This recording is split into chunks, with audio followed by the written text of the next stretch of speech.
Alrighty guys, we're back for some Phyrexian oil, and this is a Phyrexia all will be one, standard brew. We're going to go over the deck, then hop right into some ranked, but first things first, for anyone who may not know, I'm Redcat and I play aggro decks and any decks with red in them as well, so I hope that sounds fun to you. Also, we do got that Discord link down in the description if you're interested in joining that up. Okay, what do we got in the build here? So it's actually based around the Seedcore, mainly for that second ability here. Add 1 mana of any color, spend this mana only to cast Phyrexian creature spells, which is all of our creatures in here.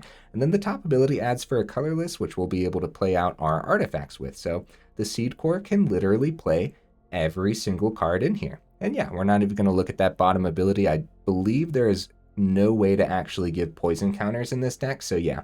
Don't even look at the bottom. Okay, what else do we got in here? Well, we got 3 Furnace Skullbombs. This is a 1 mana artifact. You can pay a mana, sack it, and draw a card. Or you can pay a mana and a red source, sacrifice it. Put 2 oil counters on target artifact or creature you control. Draw a card, activate only as a sorcery. Nice. I'm interested to see if this will actually do a thing today. We have 4 Evolving Adaptives, a powerful 1-drop that we're seeing pop up in mono green, which is very awesome. It's going to be a great way to get a lot of oil counters on the board, especially if you have multiple of these. And we're definitely going to want a lot of oil counters because we have Filigree Sylex, all 4 of them. It's a 2 mana legendary artifact. You can tap it to put an oil counter on it. You can tap it, sack it, destroy each non-land permanent with mana value equal to the number of oil counters on Filigree Sylex. Or you could tap it, remove 10 oil counters from among permanents you control, and sacrifice the Filigree Sylex. It deals 10 damage to any target, which I gotta be 100% with you guys. I don't think that's gonna be that difficult in this particular deck, like at all. And we're probably just closing up the game at that point too, so we'll see if we can do a thing with the Sylex today. Got a couple Cankerblooms in here. We're actually not seeing this as much as I thought we would. It's a 2 mana 3/2. You can pay 1, sack it, choose one of these abilities, which is destroy target artifact, destroy target enchantment, or proliferate. Nice. Seems pretty solid. We have 4 Armored Scrapgorgers for a little bit of ramp, a little bit of mana fixing, but then also when it becomes tapped, you get to exile target card from a graveyard, put an oil counter on it, and then if it ever has 3 or more oil counters, it gets +3/+0. It's a powerful little Phyrexian beast, huh? We have 3 Glissa Sunslayers. This is a 3 mana 3/3 first strike death touch. It is a legendary creature, so we're only rocking 3 of them, not 4. It fits the Phyrexian theme, but not the oil theme, but it's a pretty powerful one because when it deals combat damage to a player, we get to choose one of these. You can either draw a card, lose 1 life, destroy target enchantment, or remove up to 3 counters from target permanent. This card just does a lot, and I don't usually get to play with Golgari colors too often, but yeah, I'm pretty excited to try this one out. We have 3 Migloz Maze Crushers. This is a 3 mana 4/4, enters with 5 oil counters on it, so that's already half of what you need for the Filigree Sylex, right? The bottom ability there. You can pay a mana, remove an oil counter, it gains Vigilance and Menace, that's pretty powerful. You can pay 2 mana, remove 2 oil counters, it gets +2/+2 until end of turn, or you can pay 3 mana, remove 3 oil counters, destroy target artifact or enchantment. In classic Jund fashion, we really know how to clean up artifacts and enchantments in this deck, so nice. Phyrexian Fleshgorger does not fit the oil theme, but it is Phyrexian, and it looks pretty oily in that picture, honestly. I mean, let's be real. It's a powerful card that does a lot, so. On the top end, a couple more powerful cards that do a lot. Archfiend of Dross, a 4 mana 6/6, enters the battlefield with 4 oil counters at the beginning of your upkeep. You remove an oil counter, and then, if it has no oil counters on it, you lose the game. Whenever a creature an opponent controls dies, its controller loses 2 life, so by the time this has no oil counters on it, you're probably just wrapping up the game anyways. And if the opponent has truly locked down the board state to the point where Archfiend isn't getting through, or a couple of these aren't getting through, then it was probably leaning towards the opponent anyways. So yeah, I really like this creature. We have 4 Evolved Spinoderms, kind of does a similar thing here, enters with 4 oil counters, and then at the beginning of your upkeep, you remove an oil counter, but instead of losing the game when it has no oil counters, you just sacrifice it.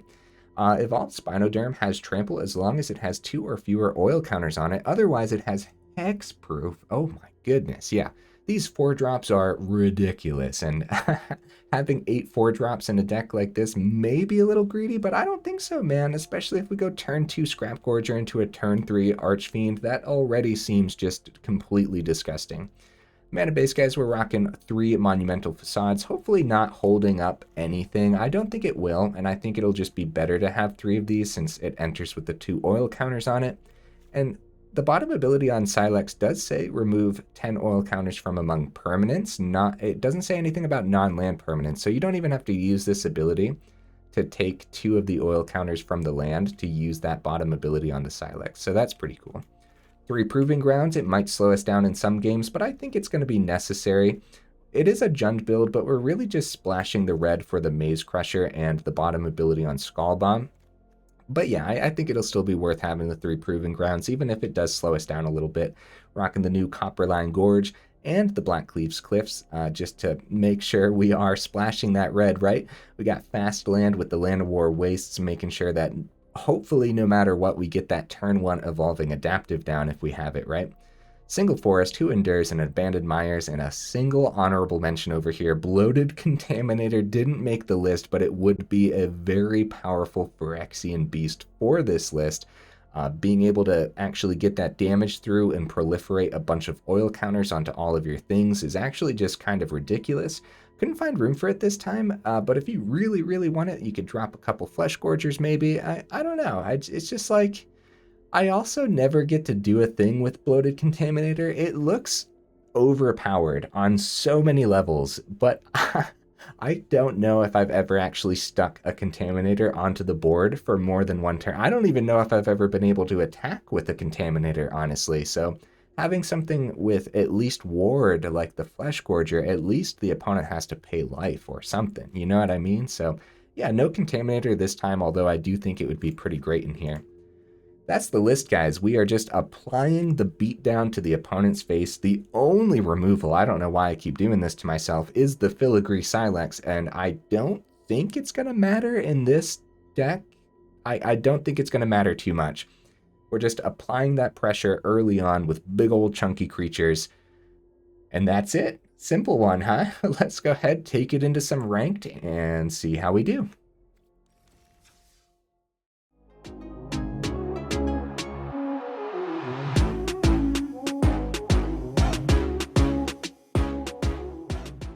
Right into that first match, guys, which is probably up against Mono Black. I gotta be real with ya. We went up against 4 Mono Black lists in a row for yesterday's video. I think this is a fine hand. So I would not be surprised if this is more Mono Black right now. So we'll see, we'll see. Hopefully not, but get that adaptive down right into the Scrapgorger, and if we draw that 3rd land, so that way we can play the Archfiend on, ooh, Rafine's Tower, ooh. Do this before combat because it affects combat, and then draw the 3rd land, go right into Archfiend. I hope so. Ah, you know what though? That's not half bad either. And just going into Fleshgorger would be fine too here. But I think what we'll end up doing is going 2nd adaptive into 2nd Scrapgorger, buff the other 2 adaptives. And now if Scrapgorgers don't die, we don't need to see the other land to get Archfiend down. But at this point, really, the opponent concedes.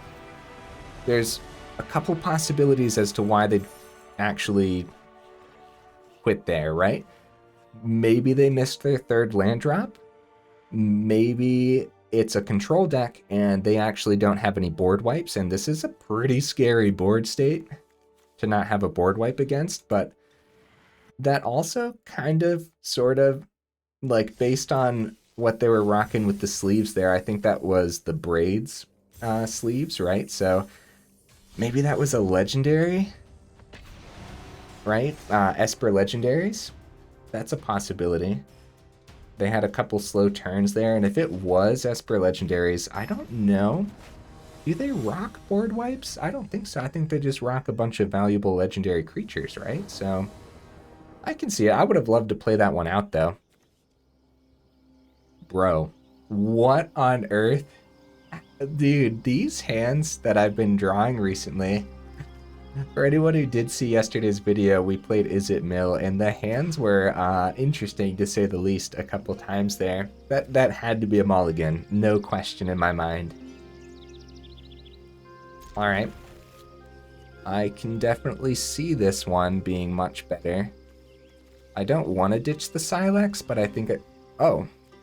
Furnace Skullbomb's definitely the ditch here, right? Well, we have a turn 1 with the Skullbomb. Cankerbloom? Alright, Cankerbloom.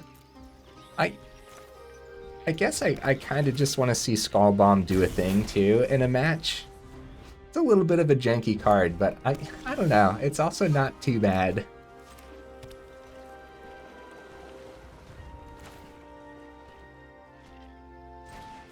Scrapgorger over Sylex, especially if they're like mono red, getting the Archfiend down as soon as possible. We could top deck a mana here.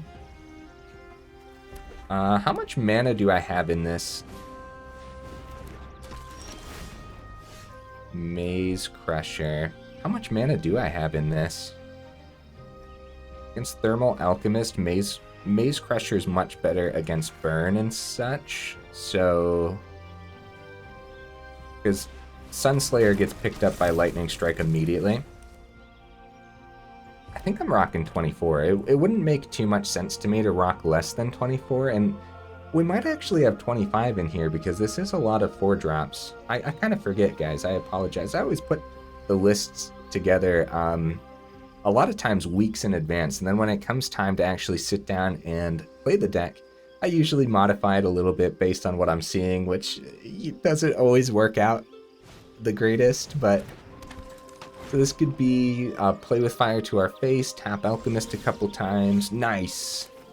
We found the mana. Archfiend can successfully get onto this board state here. We also have a couple other plays too. Like Sylex, Skullbomb. Get this up to 2 mana, be able to target the Alchemists, but I don't think any of that matters. We start with the swing, like we get the Archfiend down because against Burn, that is just terrifying. They'll probably have to double down on it instead of hitting our face. So, 1 damage coming through. Yeah, against Burn, a big old chunky 6/6 flying demon is just absolutely terrifying, so... Solve them! Nice! Dude, let's go! We both got our chunky creatures on the board. I love it. Another mana. Okay, well, I should probably be sweating a little bit, honestly. If we don't win with Archfiend in a couple turns, Glissa could still be good to get down, honestly. And I doubt they trade here, right? So I'm not even going to give it Vigilance and Menace, I don't think. I think we're just going to swing. Because I do believe we could actually use that Sylex to wrap up this game.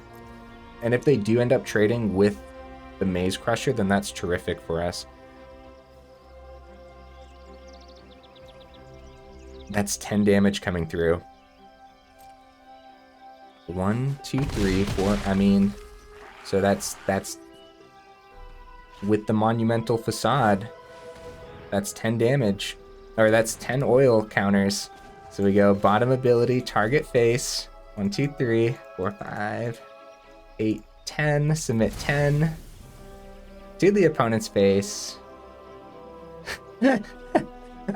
Oh my goodness. Let's go, guys. Dude, the Sylex can be absolutely nasty. Oh my goodness. So if we look there, yeah, I mean, it was going to be the 10 damage. So even just risking the Maze Crusher block wasn't even worth it. We should have just swung with the Archfiend, dropped the Sylex, and got rid of everything anyways. You know what I mean? We didn't have to swing with the Maze Crusher because they're still at -4. I didn't fully think through how much damage was actually getting in there, which I should have before doing any of that. Yeah, dude, Sylex, man. That bottom ability is not going to be hard at all when we have, like, Maze Crushers in here and stuff. You do have to be careful, though, because if they can somehow stop the Sylex or not die, and you take all of your oil counters off of... Okay, only 2 mana again. We're going to have to check how much mana's in the deck, guys. But I think we'll be fine overall. Seeing the Seedcore is awesome. Yeah, you got to be careful with the Archfiend's ability where you lose the game, obviously, but... Frontliner, okay. Okay.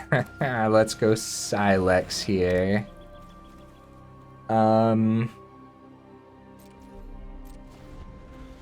We have the Skullbomb's ability to draw if we don't see our 3rd mana.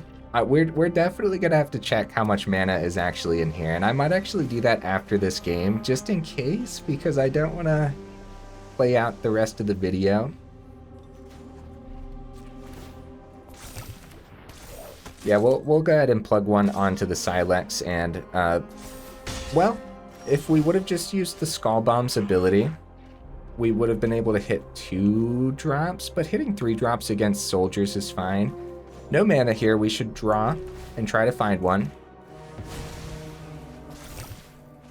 4 mana, oh my goodness, guys. Yeah, we're drawing pretty poorly overall. We'll keep that open to hit any 3 mana cards, so this would be like Skystrike Officer, Brutal Cathars, Siege Veterans, right? Yeah, Siege Veteran right there. Should we hit that?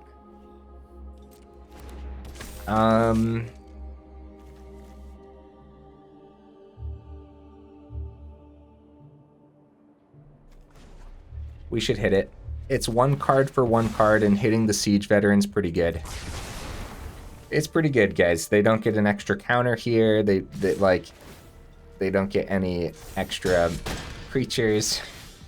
Hey, there we go. We found the mana. Maze Crusher blocks beautifully. Now we have to be concerned about... Actually, Sunslayer blocks really good, too. Let's try the Well... We have 2 Maze Crushers, and so Brutal Cathar taking 1 and then playing the other Maze... Well, it's a tough decision, because if we would have went Sunslayer and then they dropped Brutal Cathar, then we play one of our Maze Crushers. If we did ever remove that Cathar, or if they ever... Well, no, I think it was one of the Maze Crushers. I think that's fine. So off to a really slow start here. We don't have the double block.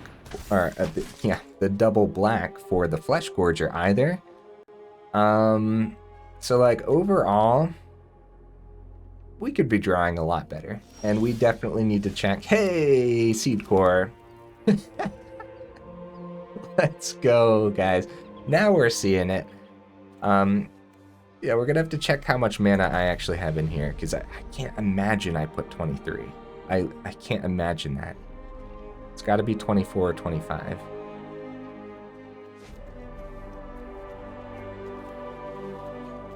We definitely just have to keep the blocks going, because if they're setting up a wider board state before they decide to clean things up with a Brutal Cathar, then having a hexproof 5/5 is better. So no swings here, and look at this. We already have 9 oil counters on the board, so something like a Filigree Sylex that I used on the Siege Veteran. Obviously, we would have taken a lot more damage throughout this game had they had a couple extra turns with Siege Veteran, so... Yeah, going wide, and then, like I said, if their plan was to go wide here and then drop a Brutal Cathar, then just having more creatures on the board is much, much better for us. We're in trouble, overall, I would say. Cankerbloom's actually really good. But not being able to play 2 things out in 1 turn is particularly bad. Easy double blocks from the opponent, and they can always wait for Spinoderm to just end up dying anyways. So having the Maze Crusher's ability here, and then the Cankerbloom is probably the best bet. and see where they block, because if they double block, we can use the Maze Crusher's ability to buff it. So I think they end up taking... I think they end up taking 4 here. They want to keep their wide board state. It's their best way through. Oh, that is something I was not playing around, though. Crap, that's really bad. Crap. All right. It's worth keeping it, right? So we don't get the Cankerbloom down, but now they can block with... Oh, they go for the double block. Okay, that's actually not terrible. So it was 2 cards for the price of 1 for us. It's not that bad. It's not that bad. It was a Reinforcements and a Seed of the Empire for the price of the Maze Crusher. And then we have Maze Crusher number 2, but we weren't able to play anything that turn. Ooh, they have Officer's Ability open here. Proving Ground is actually pretty good. I'm pleased. I know it's slow, but now next turn we'll be able to play 2 things out at the same time. Spinoderm is about to sacrifice itself. And we are low enough to where just, I think we have to wait it out. We're using the Spinoderm as a blocker. Cankerblooms Proliferate could keep the Spinoderm in for a little bit longer. I don't think that's worth it. I think getting Sunslayer down with the Cankerbloom next turn. They probably take the 5 if we swing. If they clean up... Nope, we hold it. We hold it. I think overall, this is anyone's game, and it's probably leaning towards Soldiers just based on how slow everything has gone so far. Oh, they saw a Veteran. That's really, really bad. It was only a matter of time until they got another way to buff their board state, though. Still have 4 mana open for the Officer, too. And we've been playing around a Brutal Cathar, but it doesn't look like they've had it. Okay, Spinoderm sacrifices itself next turn, so we should at least swing this turn, although we can keep it as a blocker still. Archfiend is terrific. But again, we kind of need to play multiple things on the same turn. Swinging with Fleshgorger gains us 3, and they probably take it, and they don't know we have Fleshgorger number 2. Probably going to be Sunslayer, though. They don't know what's in our hand. I say we full swing, see what happens. Even though Spinoderm still blocks really well, and it doesn't appear that they have a Brutal Cathar. I don't exactly know what they do. I think if they block, they have to anticipate that we have some form of board wipe. We do have a Proving Ground on the board too, so... I think it's fine. I think we can survive, unless they get Valiant Veteran number 3. Because we're going to go Fleshgorger and Cankerbloom, which is 2 emergency blockers. So unless... Oh wait, 1, 2, 3, 4, 5, 6. Crap. Fortified Beachhead is available to the opponent next turn. They buff this wide board state, they full swing. Crap. That's not good. We should keep Spinoderm back, maybe swing with the Fleshgorger to gain 3. Because they probably don't trade anything with Fleshgorger, especially with the risk of whatever we have open here. Yeah, we got to keep Spinoderm back because they have the Fortified Beachhead. Luckily, I saw that.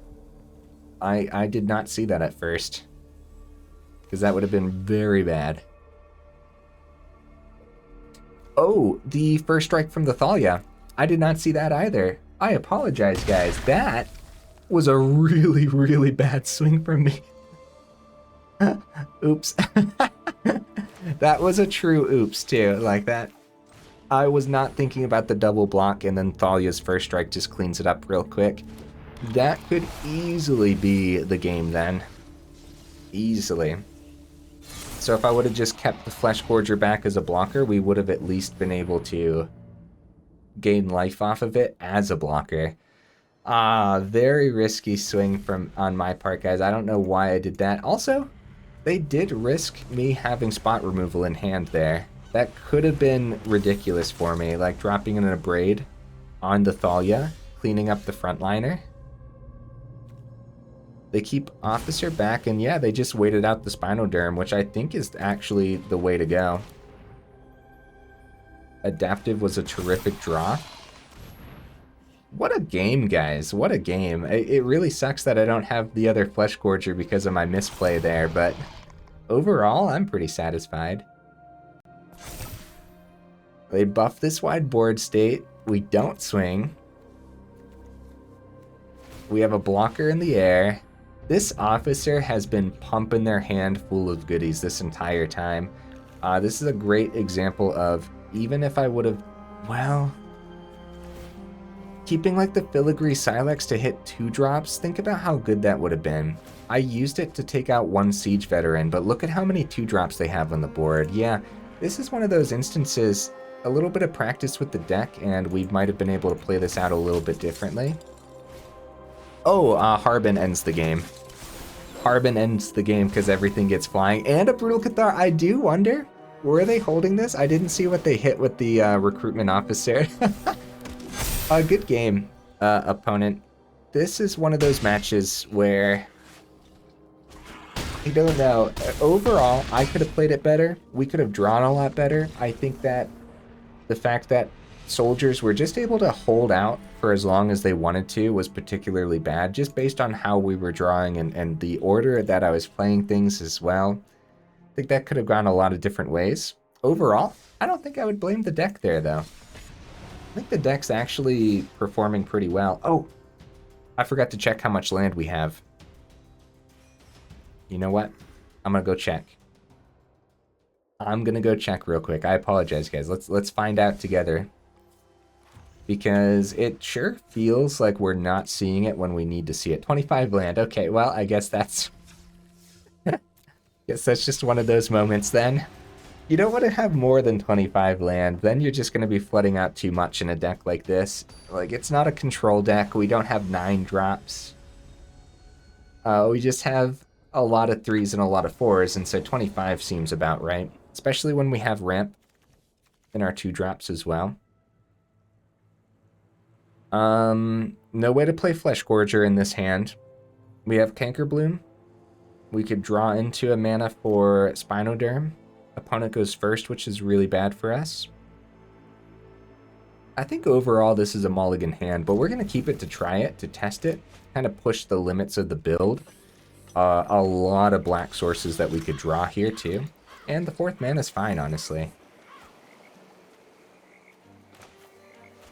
Guess it makes more sense to get the Copperline Gorge down before they have to enter tapped. Oh, that would have been a terrific draw last turn. Do we just go into our 2-drop then instead? Yeah, I think so. I think we skip the adaptive and get the Cankerbloom down. How do you guys feel about that?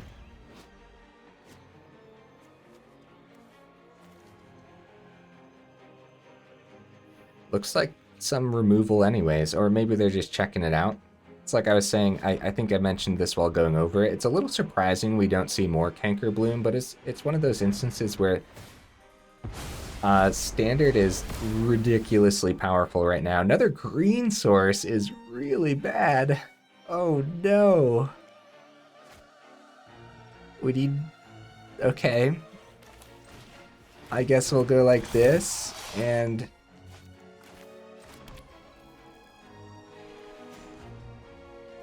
we could always pop the temporary lockdown, but I don't think giving them ramp is definitely, like, you know what I mean? Let's hold the Who Endures open and see what happens. Shipwreck Marsh. I mean, hey, maybe the 2 plains is their only basic lands. Is getting Cankerbloom back worth playing the Who Endures?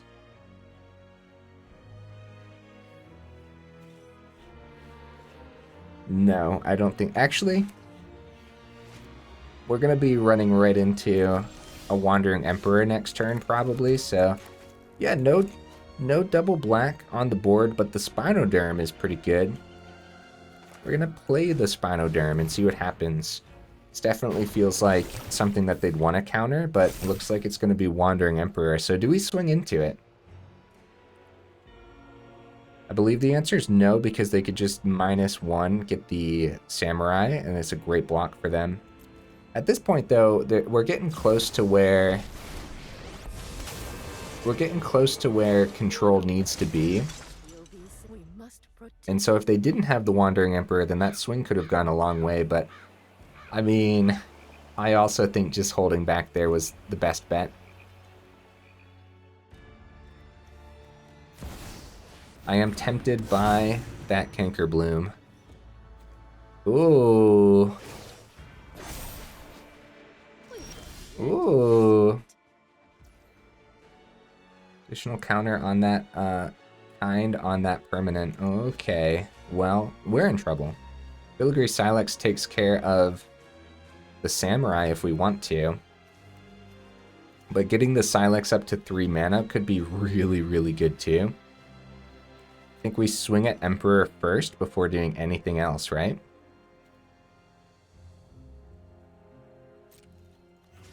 I think we swing at Emperor, let them block with their 3/3 Vigilance.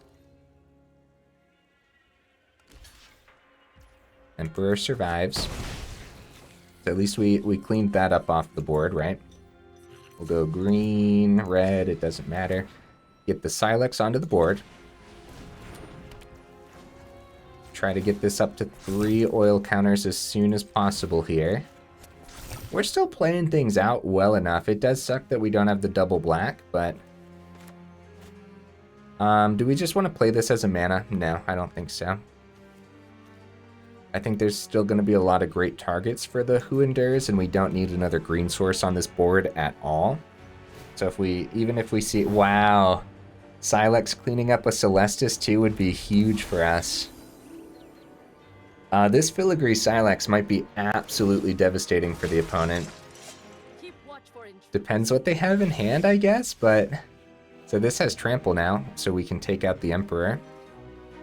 That's a 4 mana card, so we go U, Oil, Sylex, U, get my Cankerbloom,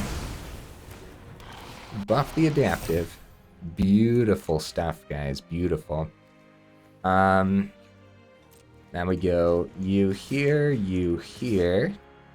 Trample gets through. Let's see if they have some spot removal.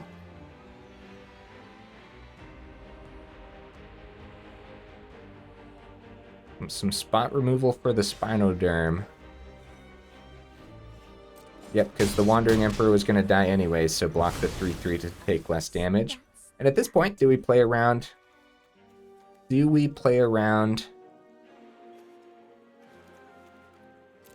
Yeah, I'm not going to play anything. It seems ridiculous, but I got to play around a farewell, guys.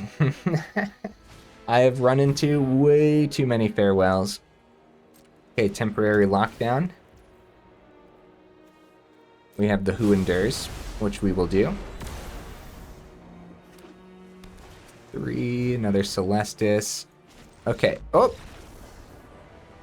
GG opponent. I wonder, I guess they felt it sticking, so maybe they knew we were going to take the temporary lockdown, or at this point, I'm a little surprised by the concede, because they're late enough in the game where control can really top deck a lot of fire, like a farewell, for example, right? So, a little bit surprised. We kept the hand with a lot of the double black sources to see if we were actually going to be able to draw well, and we kind of didn't, but it still worked out nicely. The deck has a lot of answers for a lot of different things, and letting that Filigree Sylex clean up 3 of their cards while we got back the Cankerbloom, yeah, no, now I see it. I see the concede after losing 3 cards to 1. Filigree Sylex can be absolutely nasty if you can play it well enough, and I really have not been. I really have not been overall, I would say, so. See, just a couple Seedcores. There we go. We have the double black source for the Fleshgorgers, and it's not the greatest hand, but it's fine. Fleshgorger has lifelink, so if the opponent's rocking mono red fast things, then maybe the lifelink will actually be enough to help us stabilize. And if they're playing something slow, then it's not a bad hand. As long as we can actually get some stuff on the board here. I've really enjoyed this deck today, guys. Whoa. I've never seen that artwork of Thalia. Very cool. Let's go with the Facade is fine.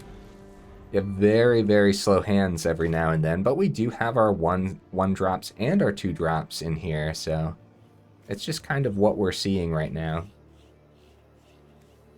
Just more soldiers. I think soldiers would be fairly favored against this deck overall, but this might be a chance to get some of our revenge.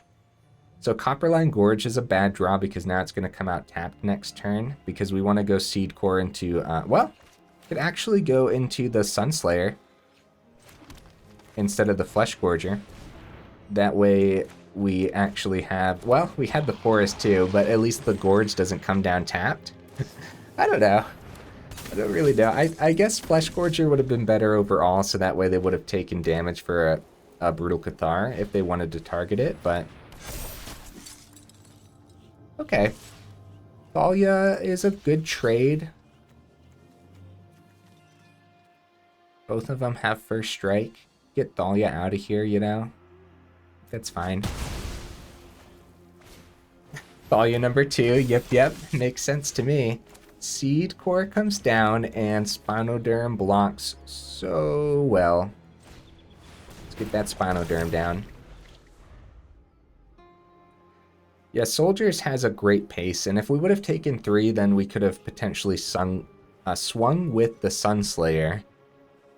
I don't know. I still think it was a relatively alright trade. Has hexproofs, so their Brutal Cathar can't hit it right now. They're 1 mana away from powering up the Beachhead, buffing this board state terrifically. Yeah, Cathar just doesn't hit. But I guess getting another soldier down makes sense because going wide against this could be huge. Oh, yeah. That's really bad. Harbin comes down and is really bad. I think we just lost because of a Harbin. Oh, no.